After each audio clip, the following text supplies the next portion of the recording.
Here we are on the threshold of a new millennium, creating a new paradigm, a new way to respond to the great challenges of life. We have lived in a world of polarity where we have hated and feared and judged and killed, and we've always had the tools to rise above that hate and the judgment and the fear and the killing.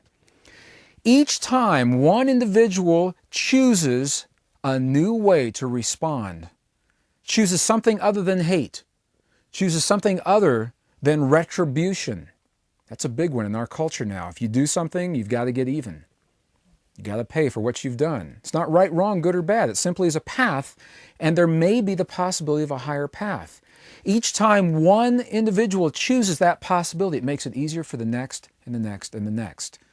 So we ask ourselves, are we choosing to carry across this bridge into the new millennium hate, judgment, warfare, and killing, or do we choose peace, forgiveness, compassion, and love, honoring all of the polarity that brought us to this moment? The hate, the killing, the judgment, the anger, the warfare has served us. It served us well. It thrust us onto a path so we would know ourselves in that way. And now we're invited to heal that path and to choose something new rather than judging the path, being angry at that path and moving on. That's the beauty of the holographic model of consciousness.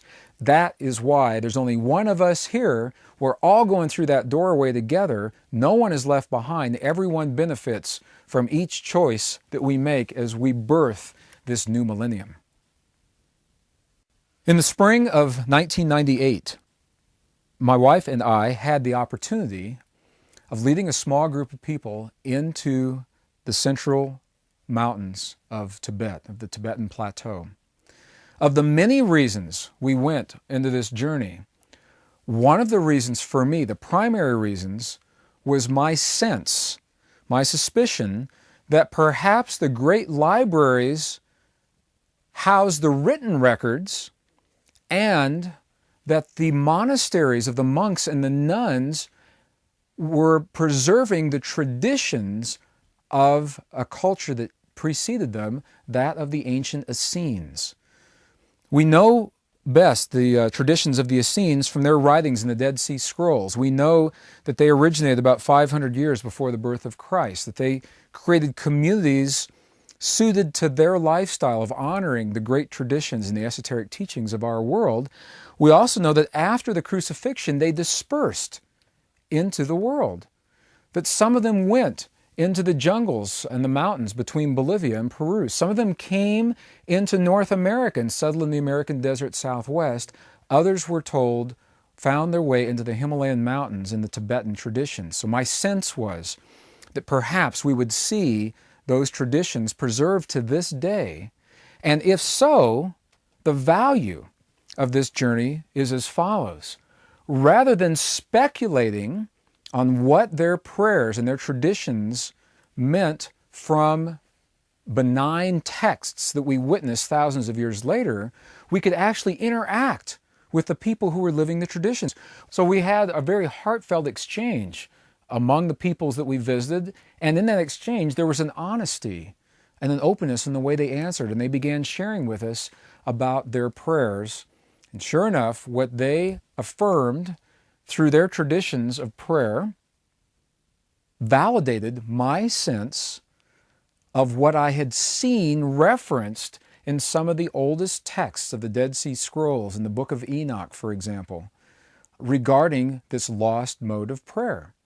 In my training, and I was brought up in a relatively conservative Midwestern community where prayer was more about a time of either giving thanks or of asking that something come to pass.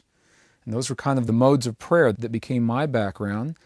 And as I journeyed out into the world as an adult and studied ancient traditions and cultures, what I found was that there were other modes of prayer that really weren't accounted for in the Western traditions. Western research today identify 4 modes of prayer they say that we use individually or in conjunction with one another. The reason I'm sharing that now is because in the mystery schools and in these Essene texts, it appeared that there was another mode that didn't fit into those categories, a 5th mode. And now, having recovered the texts through the Dead Sea Scrolls, now the Vatican vaults and the lost books of the Bible, and having correlated that and validated it through our conversations with the Tibetan monks and nuns, what we know is that there is, in fact, at least one additional mode, a lost mode, a fifth mode of prayer that allows us direct access to our bodies and the creative forces of our world.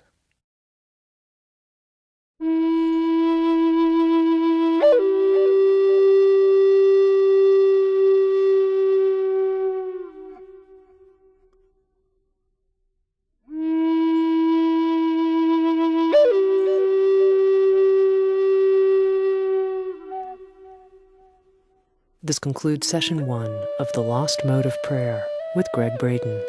Our program continues with Session 2.